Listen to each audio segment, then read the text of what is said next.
Swastiastu. Subak di Bali.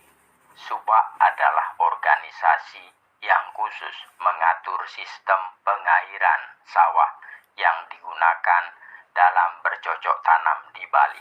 Keterangan itu terdapat dalam Lontar Markandeya Purana sebagai dokumen sejarah yang menyebutkan Sang Miku Kuhin Sawah Kawastanin Subak, Sang Miku Kuhin Toyo Kawastanin Bekase, Ike Newenang Ngepahan Toyo Punike. Artinya, orang yang mengurus permasalahan sawah dinamakan subak. Orang yang mengatur pembagian air disebut Bekase. Dia yang berwenang dalam melakukan pembagian air di antara anggota subak.